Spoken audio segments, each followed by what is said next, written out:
con palabras elocuentes, eso no significaba que él carecía de pasión o que carecía de inteligencia o que carecía de cierta habilidad para comunicar la palabra de Dios.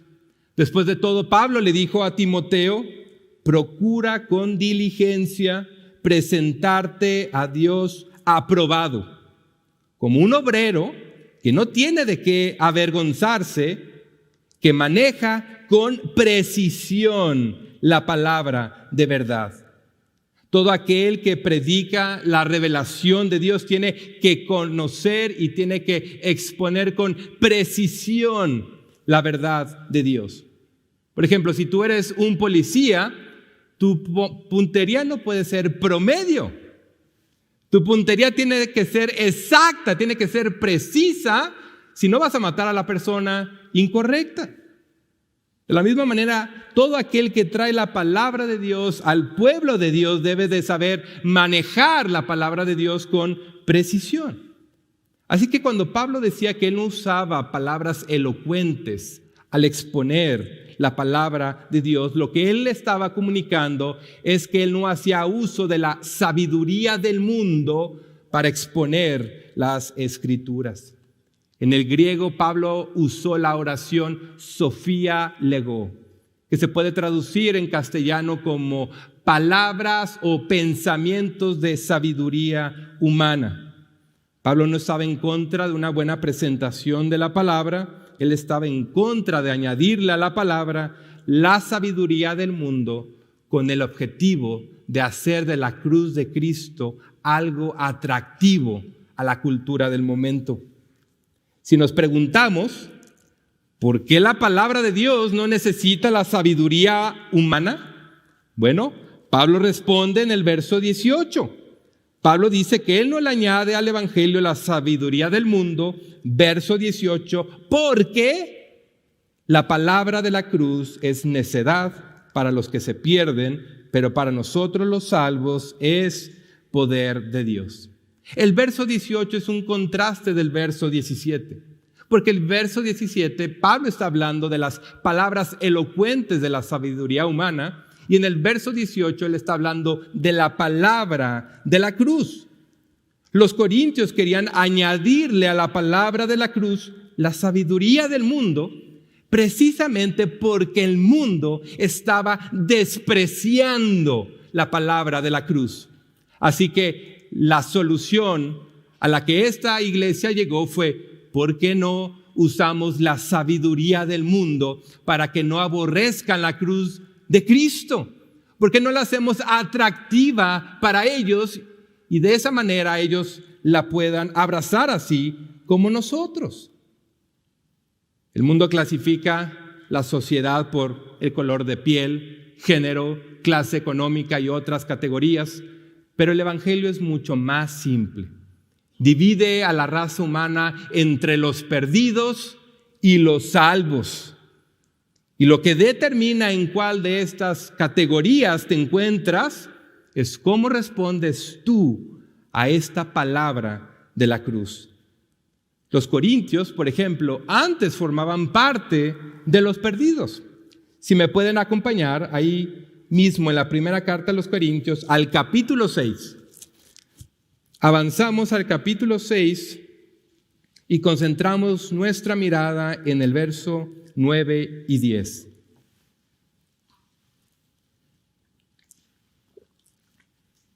Pablo les dice: ¿o no saben que los injustos no heredarán el reino de Dios? No se dejen engañar, ni los inmorales, ni los idólatras, ni los adúlteros, ni los afeminados, ni los homosexuales, ni los ladrones, ni los avaros, ni los borrachos, ni los difamadores, ni los estafadores heredarán el reino de Dios. Y verso 11, y esto eran algunos de ustedes, así como nosotros en esta mañana. La iglesia contemporánea quiere añadirle a la palabra de la cruz las ideas de la sociedad moderna, pero al hacerlo provocan que los perdidos no se den cuenta de que están perdidos. La sabiduría humana dice que todas las religiones llevan a Dios, pero aquí Dios dice que los idólatras no van a heredar el reino de los cielos. La sabiduría humana exalta movimientos sociales como la comunidad LGBT, pero Dios dice que ni los afeminados y ni los homosexuales van a heredar el reino de los cielos. La sabiduría humana promueve movimientos como el proaborto, pero Dios dice que los asesinos no van a heredar el reino de los cielos. La sabiduría humana promueve la inmoralidad sexual y aquí Dios dice que los adúlteros no van a heredar el reino de los cielos.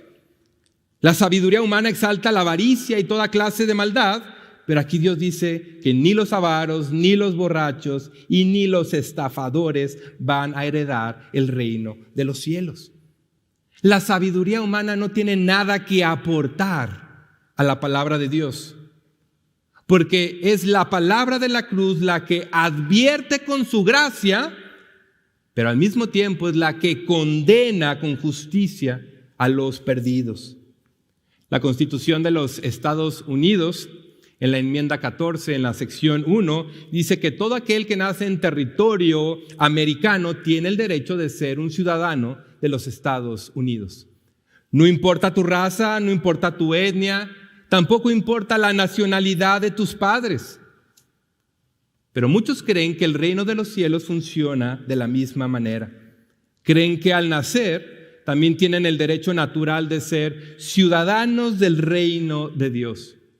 Pero nuestro nacimiento natural no nos da el derecho de tener a Dios por Padre. En nuestro nacimiento natural no nacemos como hijos de Dios, sino que somos, según Efesios capítulo 2, versos 2 al 3, somos hijos de ira y somos hijos de desobediencia. Los perdidos son hijos de desobediencia porque se rebelan contra su Creador, y también son hijos de ira, no porque Pablo estuviera resaltando el pecado de la ira humana, sino porque la ira justa del juicio de Dios está sobre ellos. Los que rechazan la palabra de la cruz están perdidos porque la cruz es el único medio de reconciliarlos con su Creador. Y el verso 18 no solamente dice que se van a perder. El verso 18 dice que están perdidos. Juan capítulo 3, verso 36 dice que el que no obedece al Hijo de Dios no va a heredar la vida, sino que la ira de Dios permanece sobre él. No es que el perdido un día se va a enfrentar a la ira eterna de Dios, sino que en este mismo momento la ira de Dios ya permanece en aquellos que rechazan el Evangelio. Estas son malas noticias. Pero en el banco del versículo 18, las malas noticias se sientan a un lado de buenas noticias. El texto continúa diciendo, porque la palabra de la cruz es necedad para los que se pierden, pero para nosotros los salvos es poder de Dios. Los corintios estaban perdidos tiempo atrás, pero ahora ya no lo estaban cuando Pablo les escribió. Pablo reconoció que ellos eran creyentes genuinos, habían creído el Evangelio, se habían reconciliado con Dios por medio de los méritos de Cristo. La evidencia de que su fe era genuina y de que verdaderamente los había salvado es que ellos estaban siendo santificados. En el verso 2, al inicio de la carta, Pablo les dijo a la iglesia de Dios que está en Corinto. Una iglesia del mundo, la iglesia de Dios. Y luego les dice a los que están siendo santificados en Cristo Jesús. Hay fruto de salvación, hay evidencia de que ellos realmente creyeron para salvación. Pero ahora, Pablo no solamente se refiere a los corintios como un grupo de personas que han sido salvados del castigo eterno. Pablo mismo se incluyó en esta oración. Él habló en plural y dijo, porque nosotros los salvos. Los corintios era una iglesia inmoral. Era una iglesia inmadura. Por eso había tantas divisiones. Por eso había otras clases de pecado. Pero a pesar de que Pablo era muy diferente a ellos, porque él era alguien más maduro en la fe, con más fruto en su vida, se puso a la misma altura de estas personas, diciéndoles: pero nosotros, los salvos, los que hemos creído y recibido a Cristo para salvación. Era una iglesia inmadura, pero delante de Dios, al igual que Pablo, estaban vestidos de la misma perfecta justicia de Cristo. Solamente Dios tiene el poder de salvarnos de las consecuencias que merecemos por causa de nuestro pecado, y ese poder está en la predicación del mensaje de la cruz. Pero el poder de Dios en la salvación lo podemos ver en 3 tiempos diferentes. La Escritura habla de la salvación en un tiempo pasado, presente y futuro.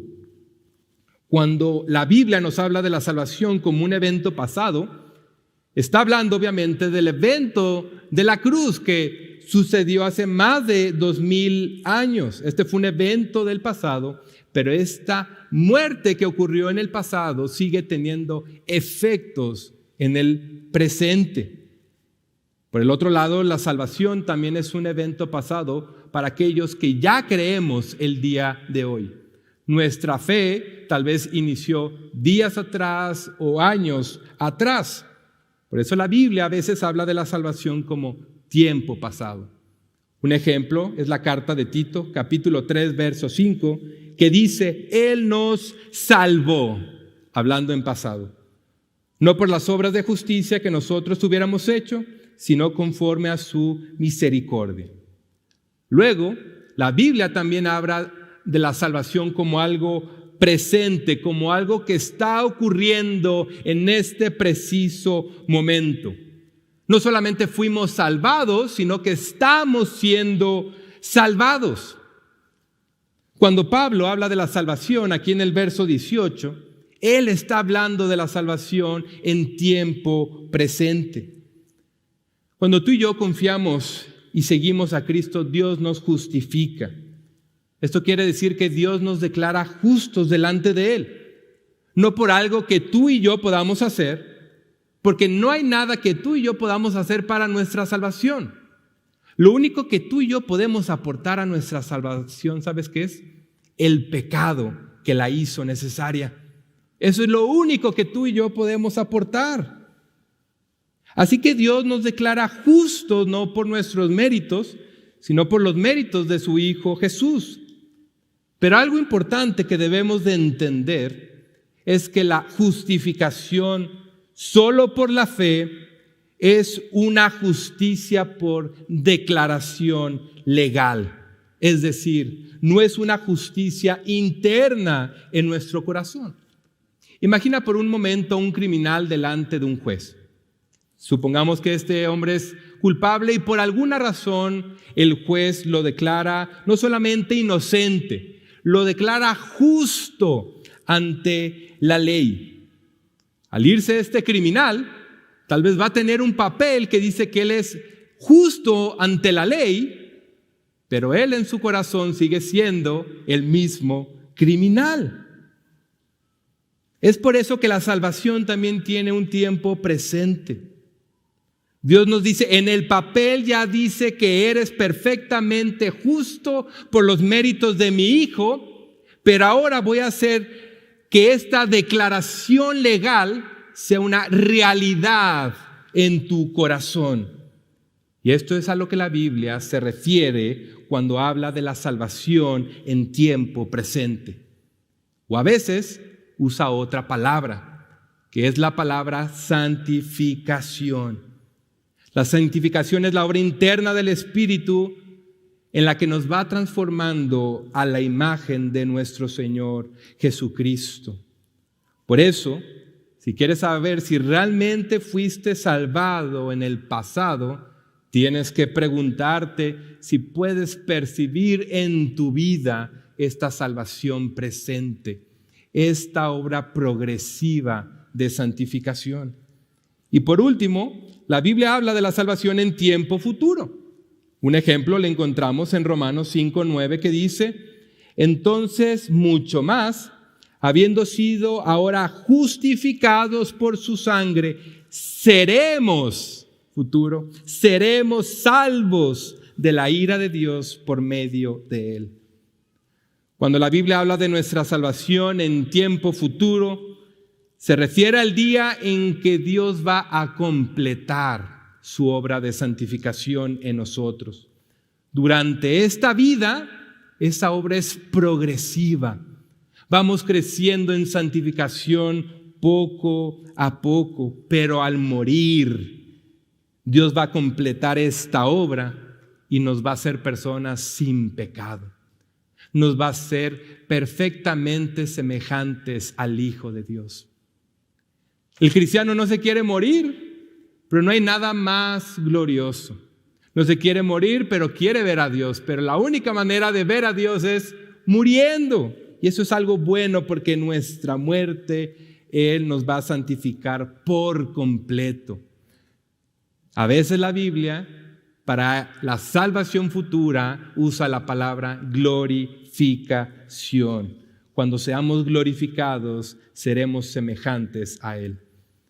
Así que la salvación pasado, presente y futuro, también se usa en la Biblia las palabras justificación, santificación y glorificación. Tú y yo estamos en este proceso de santificación y eso explica por qué batallamos con el pecado, por qué batallamos los unos con los otros. Es debido a esta obra de santificación en la que nos encontramos que tenemos que ser pacientes los unos con los otros. Es como cuando el vecino está remodelando su casa y el ruido es muy molesto. Bueno, todos somos obras a mitad de obra de remodelación. Hacemos ruido, incomodamos, pero eso significa que el Señor nos está santificando. El apóstol Pablo ha establecido su mensaje en el verso 18, pero ahora va a fundamentar su mensaje al citar en el verso 19 un pasaje del Antiguo Testamento. Y después, en el verso 20, Pablo va a hacer 4 preguntas para que los corintios puedan reflexionar en lo que Pablo les está diciendo y así ellos puedan llegar a sus propias conclusiones. Pablo comienza el verso 19 diciendo, porque está escrito. Estas no son solamente palabras para introducir una cita de la Escritura. Estas son palabras que establecen la autoridad que las Escrituras poseen por sí mismas. Pablo no les dijo, bueno, así como han escrito los filósofos griegos. Pablo no les dijo, bueno, así como opinan nuestros pensadores contemporáneos. Pablo tampoco les dijo, bueno, así como nuestra cultura piensa. Pablo no dependía de la sabiduría de este mundo. Él apeló a una autoridad mayor, absoluta y estable. Pablo les dijo, escrito está. Segunda de Timoteo 3:16 dice, toda la escritura es inspirada por Dios. La Biblia tiene autoridad, no porque la iglesia le ha delegado esa autoridad a las escrituras, sino que la Biblia misma posee en ella autoridad porque cada una de sus palabras son palabra de Dios. Dios guió con su Espíritu Santo a hombres falibles para que ellos escribieran su palabra infalible. Así que cuando Pablo dice, porque está escrito, le está diciendo a los corintios que su forma de pensar no descansa en la sabiduría de este siglo, sino que descansa en la autoridad y en el poder de la palabra escrita de Dios. Tan solo recordemos a nuestro Señor Jesucristo en el desierto siendo tentado por Satanás. El diablo lo tentó con la sabiduría de este mundo. Santiago dijo en su carta en el capítulo 3, verso 14-15, pero si tienen celos amargos y ambición personal en su corazón, no sean arrogantes y mientan así contra la verdad, porque esta sabiduría no es la que viene de lo alto, sino que es terrenal, natural y diabólica. Fue con esta misma sabiduría diabólica a la que Jesús se vio enfrentado en el desierto. ¿Y qué hizo el Señor? Apeló a la autoridad de las Escrituras diciéndole, porque escrito está. Los corintios se dividían porque había, como les mencionaba, estos grupos dentro de la iglesia que tenían perspectivas diferentes en los diversos asuntos de la sabiduría humana. Pero Pablo quiso enseñarles que al añadir la sabiduría del mundo a la palabra, lo que estaban haciendo no era rescatar a los perdidos, sino que estaban haciendo una alianza con el mismo mundo. Y para probarles que con estas divisiones estaban haciendo una alianza con el mundo, Pablo citó Isaías 29, verso 14, y lo dijo así en el verso 19 de la carta: porque está escrito, destruiré la sabiduría de los sabios y el entendimiento de los inteligentes desecharé. El contexto histórico de la cita del apóstol Pablo, que se encuentra en el libro de Isaías, era que Israel iba a ser conquistada por los asirios. Así que todos los sabios, los escribas y los líderes políticos de Israel tuvieron la idea de ¿por qué no nos aliamos con Egipto, una nación poderosa? Y al aliarnos con ellos, posiblemente podremos derrotar a nuestros enemigos. Pero cuando Israel quiso aliarse con Egipto, Dios les dijo que Él no necesita ayuda de los sabios y poderosos de Egipto y de Israel para salvar a su pueblo. Que Él sin ayuda puede salvar a los que le pertenecen. Los corintios se estaban comportando como la nación de Israel. Querían aliarse con el mundo para hacer uso de su sabiduría, porque ellos pensaban que con su sabiduría esta iba a ser la mejor manera de edificar la iglesia de Jesucristo. Esta alianza con el mundo era un grave error de la iglesia, y Pablo quiso que reflexionaran en estos métodos que ellos querían usar para edificar el cuerpo de Cristo y alcanzar a los perdidos. Así que les hizo 4 preguntas en el verso 20. La primera es, ¿dónde está el sabio? Es decir, ¿dónde están aquellos que piensan que con su sabiduría humana pueden conocer quién es Dios y tener una relación personal con Él? Dios reveló su existencia por medio de la creación. El Salmo 19:1 dice que los cielos proclaman la gloria de Dios.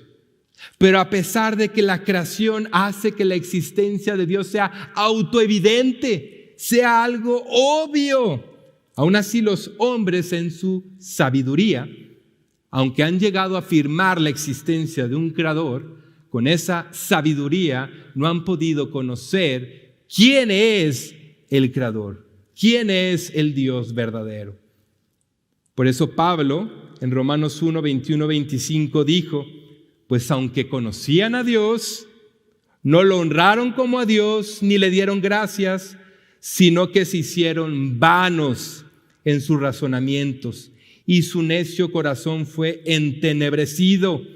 Profesando ser sabios, se volvieron necios y cambiaron la gloria de Dios incorruptible por una imagen en forma de hombre corruptible, de aves, de cuadrúpedos y de reptiles. Ellos cambiaron la verdad de Dios por la mentira. El hombre profesando ser sabio se hizo necio. Y si los hombres en su sabiduría no han podido reconocer quién es Dios, entonces ¿para qué hacer uso de sus ideas para edificar la iglesia de Dios? Luego Pablo les pregunta, ¿dónde está el escriba?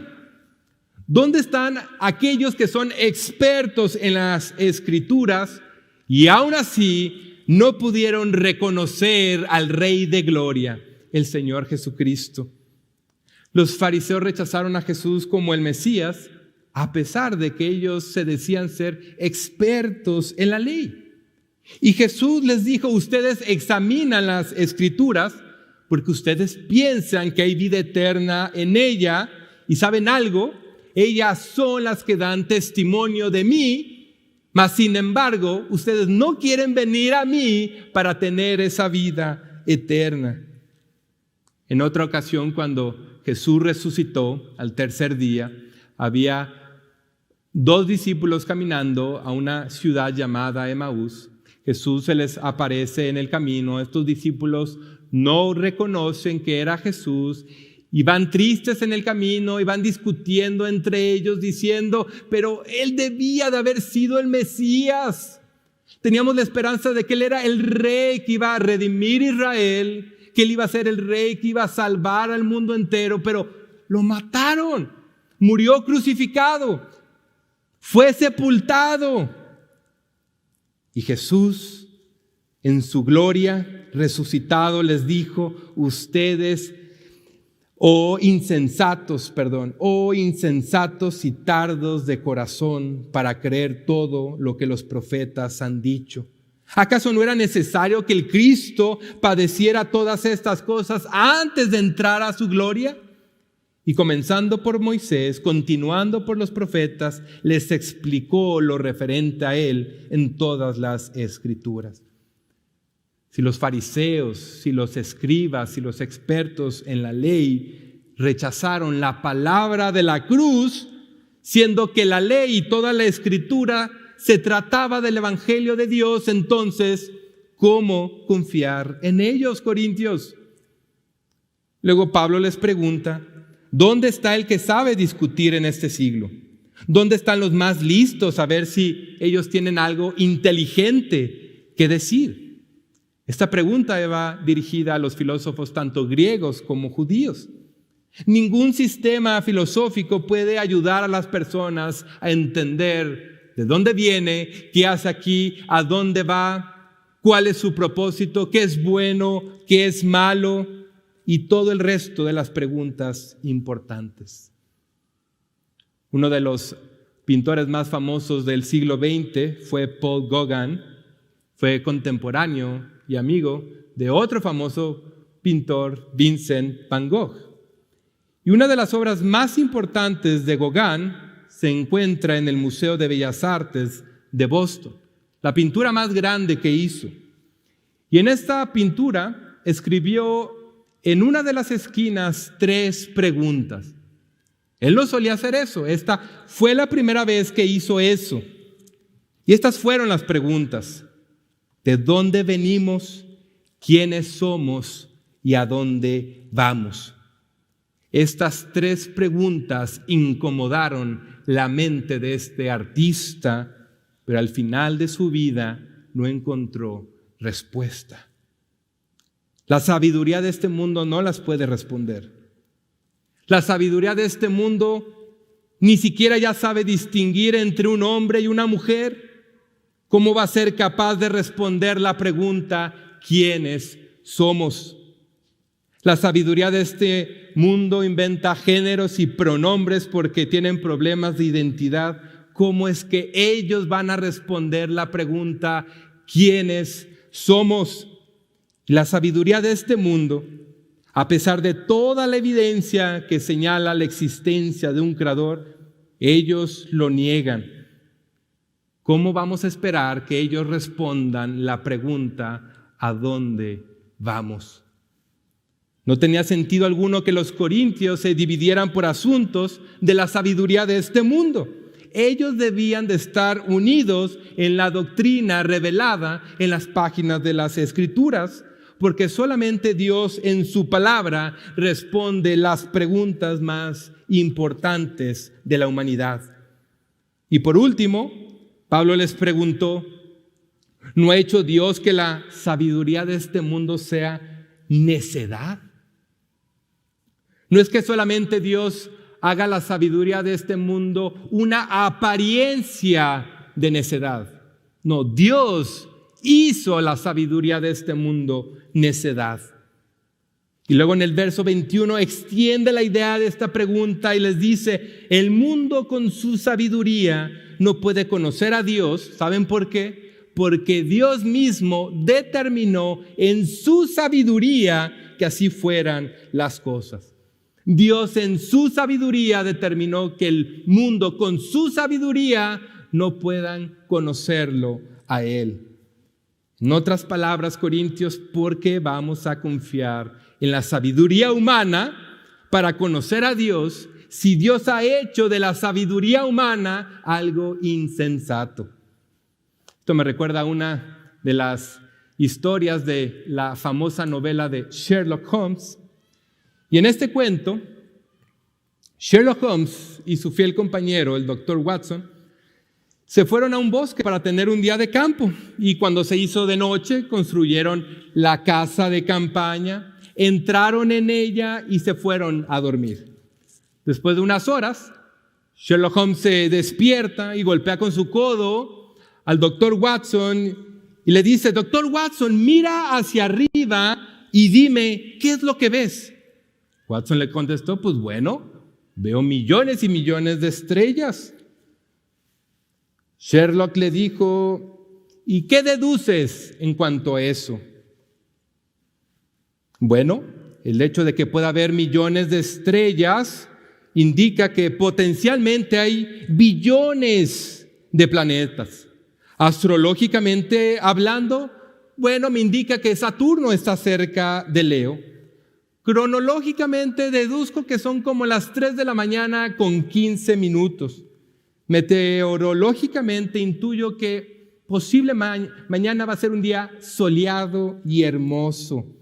Y teológicamente puedo deducir que somos una pequeña parte de este gran universo. Y bueno, amigo, ¿a ti qué te indica?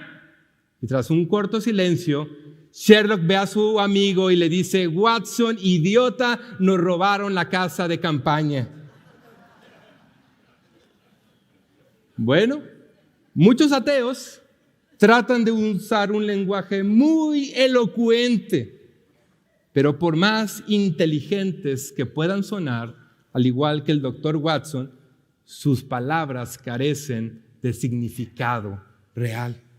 Solamente hay una manera de conocer la respuesta a las preguntas más importantes de la vida. Y Pablo nos dice cuál es ese lugar en el verso 21. Los hombres con su sabiduría no pueden conocer a Dios, pero le agradó a Dios mediante la necedad de la predicación salvar a los que creen. Todo hombre puede deducir la existencia de Dios al ver la creación, pero la creación tiene un límite en lo que comunica. Expone la existencia de un creador, pero la creación no nos dice cómo podemos reconciliarnos con este creador. Y el Evangelio dice que la cruz de Cristo es el único medio en el cual pecadores como tú y yo nos podemos reconciliar con un Dios que es perfectamente justo y santo. La palabra de la cruz no es una palabra que se pueda leer en la creación. Es una palabra que únicamente nos podemos exponer a ella al abrir la palabra de Dios.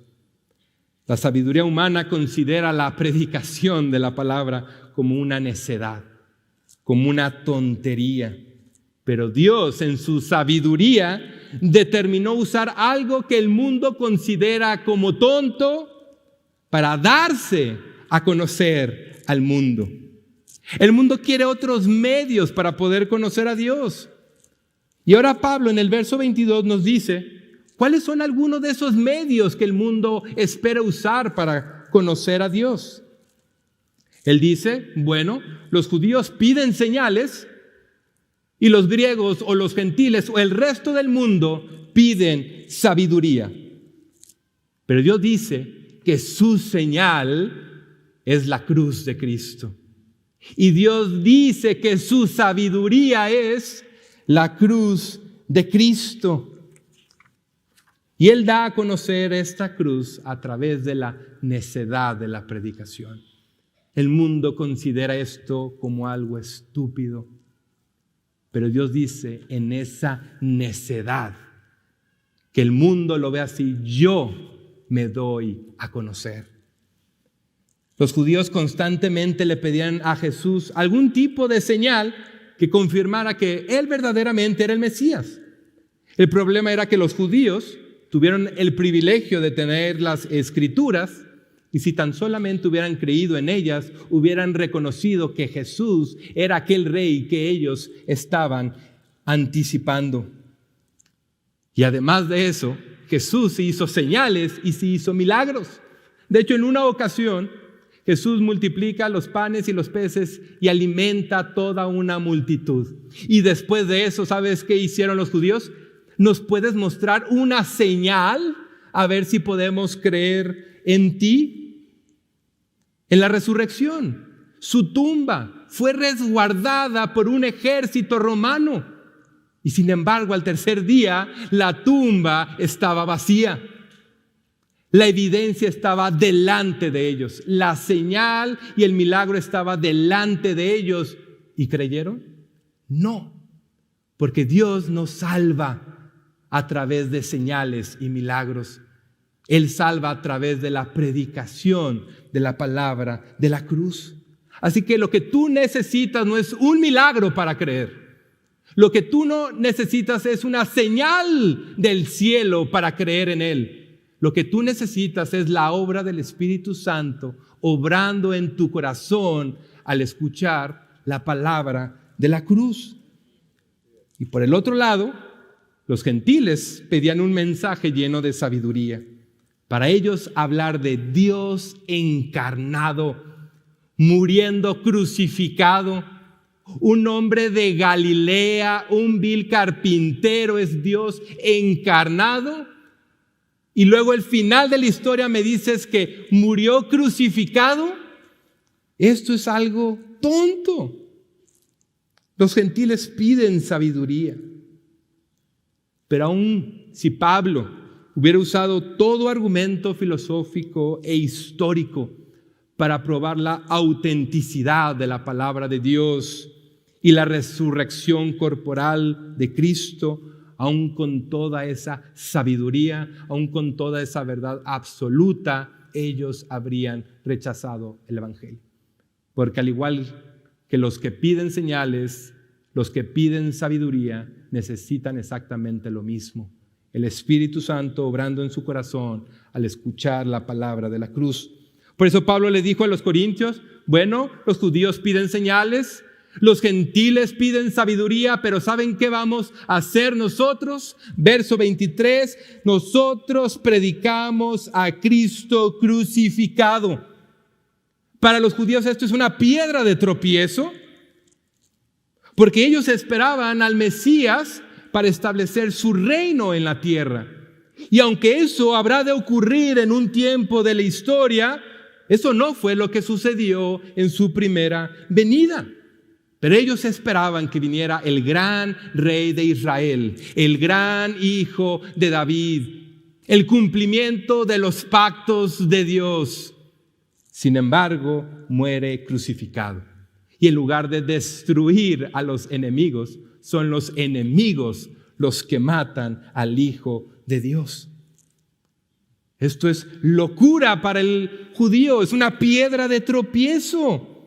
Además, la ley judía decía que Dios maldecía a todo aquel que colgaba de un madero. ¿Cómo es que Dios va a maldecir al mismo rey que Él envió al mundo para salvarlo?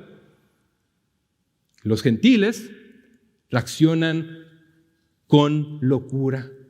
Ellos buscan poder y sabiduría, pero ¿qué poder hay en el Hijo de Dios muriendo en una cruz? Ellos tenían el poder de su ejército, su poder intelectual, su influencia cultural, su poder como nación. ¿Qué poder podían ver ellos en un hombre de Galilea muriendo crucificado? Ellos tenían a sus grandes filósofos. ¿Qué sabiduría hay en este evangelio que predicas, Pablo? Así que la iglesia se desalentaba cuando los judíos y los gentiles reaccionaban a esta manera. Por eso querían, y si añadimos un poco de su sabiduría para no ser objeto de burla, tan solo un poco, Pablo, un poco de su sabiduría, añadirla a la palabra para poder ser por lo menos algo atractivo a ellos. Pero Pablo le dice que la esperanza no está en hacer una alianza con el mundo y adoptar su sabiduría para cambiar el mensaje de la cruz. Entonces, ¿cuál es nuestra esperanza ante este mundo que se burla? Verso 24. Para los gentiles es piedra, para los judíos es piedra de tropiezo, para los gentiles es locura, pero verso 24, sin embargo, para los llamados, tanto judíos como griegos, Cristo es poder de Dios y sabiduría de Dios. La iglesia se puede desanimar cuando el mundo rechaza nuestra predicación del evangelio. Pero nosotros no tenemos que ser como los corintios que querían usar la sabiduría del mundo para alcanzar el mundo. Nosotros debemos de seguir predicando a Cristo y este crucificado, porque la esperanza de la iglesia no es nuestra habilidad, no es nuestra sabiduría. Nuestra esperanza es lo que Dios puede hacer a través de una predicación fiel de su palabra, porque Él es quien llama a los pecadores para salvación. Los teólogos hacen una diferencia entre el llamamiento general y el llamamiento eficaz. El llamamiento general es cuando exponemos la palabra a todo el mundo, sin hacer acepción de persona alguna. Sin embargo, cuando hacemos este llamamiento general, tan solo algunos responden en obediencia y fe. Y son esos que responden al llamado del evangelio, lo que los teólogos llaman el llamamiento eficaz. Dios llama eficazmente a aquellos que le pertenecen.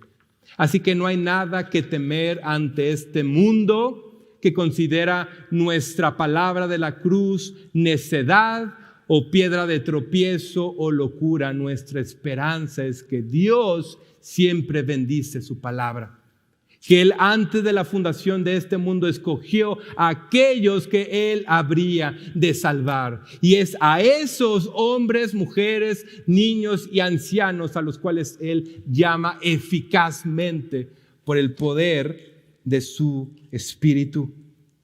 Un ejemplo de esto lo encontramos en la vida de Pedro. Por ejemplo, en el Evangelio de Mateo capítulo 16, verso 3 al 23, Jesús acerca a sus discípulos y les pregunta: ¿qué dice el mundo acerca de mí?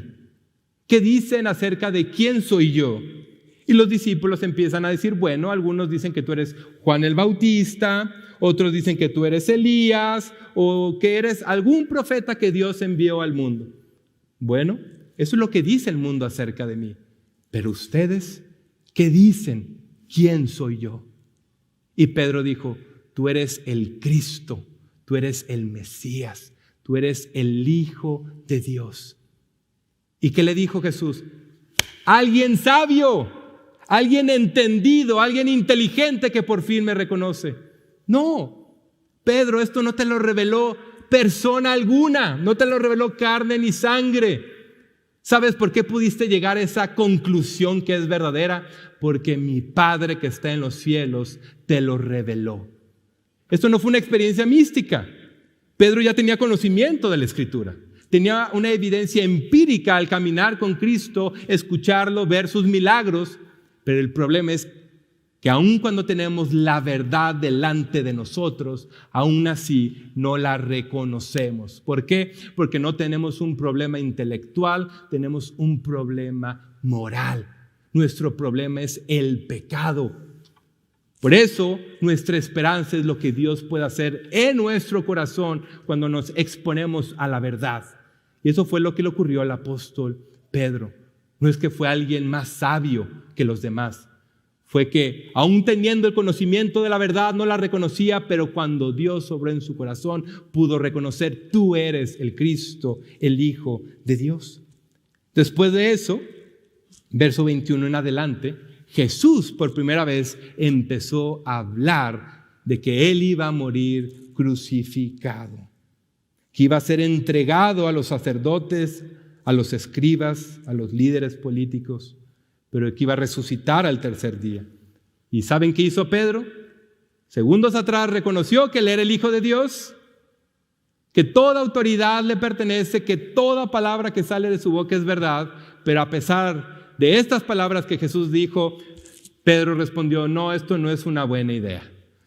Voy a impedir, que Dios no lo permita, Señor, que esto te suceda, que tú mueras. Ojalá esto no suceda. Y Jesús le dijo a Pedro: quítate de mí, Satanás, que eres piedra de tropiezo, porque no estás pensando en las cosas de Dios, sino en las del hombre. La cruz era la sabiduría de Dios para salvar a la humanidad.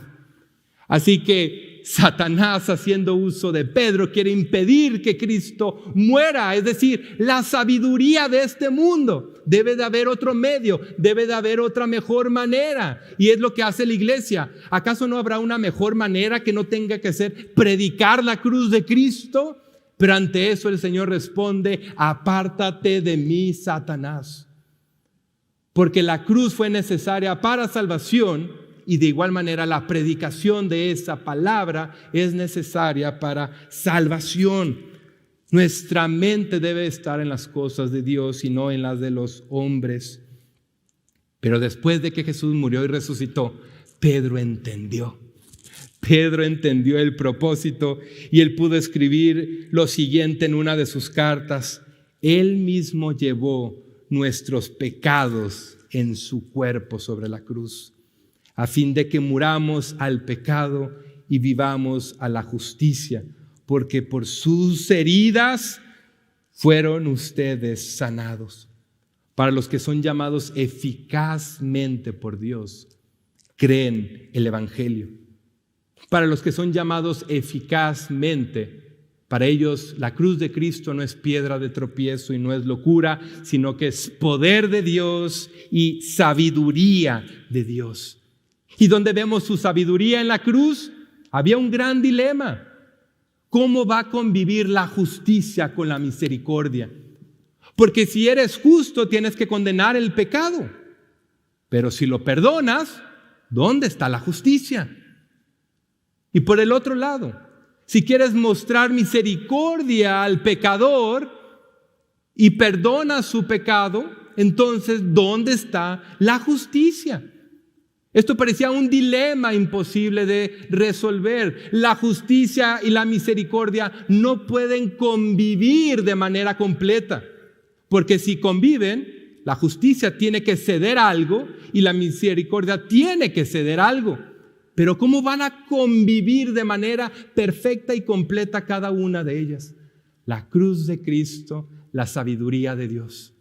Dios manifestó su justicia al castigar tu pecado y mi pecado en el cuerpo de Cristo. Y en la muerte de Cristo, Dios declaró: yo soy justo. Pero a través de esa muerte, nuestro pecado fue perdonado. Y a través de la fe en Él, Jesús nos acredita, nos concede a nuestra cuenta su vida perfecta, mostrando así su misericordia. Tan solo en la cruz de Cristo se resolvió el gran dilema. En la cruz de Cristo, la justicia y la misericordia se besaron. Y por eso Pablo termina diciendo en el verso 25: porque la necedad de Dios es más sabia que los hombres, y la debilidad de Dios es más fuerte que los hombres. ¿Qué es lo que está diciendo Pablo? El mundo considera la palabra de la cruz algo insensato, pero Pablo dice: aún esa insensatez de Dios es más sabia que toda la sabiduría del mundo.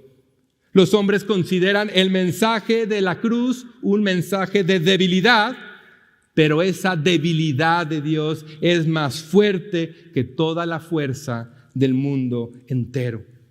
¿Y saben por qué? Porque Cristo, siendo fuerte, se hizo débil para recibir el castigo que merecíamos. Cristo se hizo débil en la cruz a tal punto que en ese madero tuvo que exclamar: tengo sed. Aquel que es la vida, la fuente de agua de vida eterna, se hizo débil en la cruz, exclamando: tengo sed. Cristo es el pan de vida, pero se hizo débil en la cruz para que tú y yo podamos estar completamente satisfechos en Él. Cristo, siendo el creador del universo, en la cruz se hizo débil porque, siendo Él la vida misma, en esa cruz murió por ti y por mí. Y después de 3 días Él resucitó, mas ya no en debilidad, sino en poder y gloria. Jesús fue humillado en la cruz, pero en la resurrección el Padre dijo: no más. No más humillación a mi Hijo. Ahora Él está exaltado sobre todo nombre. Ahora Él es Rey de reyes y Señor de señores. Pero ahora este Cristo en poder y gloria comisiona a un pequeño grupo de hombres débiles para proclamar la palabra de la cruz. Y nuestro Señor sigue usando hombres y mujeres débiles y frágiles para que en esa debilidad el mundo pueda ser testigo de que la salvación le pertenece únicamente al Señor. Oremos. Padre, te damos gracias por tu palabra, tu bendita palabra, Señor. Somos débiles, somos frágiles, Señor. Somos lo más vil y menospreciado de este mundo. Pero tú nos dices que tu poder se perfecciona en nuestra debilidad y que tu gracia nos debe ser algo suficiente. Señor, ayúdanos a no tener temor ante un mundo que se burla, porque si el mundo te odió primero a ti, ¿cómo no ha de odiarnos a nosotros? Pero somos débiles, Señor. Así que te pedimos que en tu espíritu nos fortalezcas, nos mantengas firmes y fieles, Señor, hasta aquel día que tú nos llames a tu presencia. Te damos toda la gloria en el nombre de Jesús. Amén.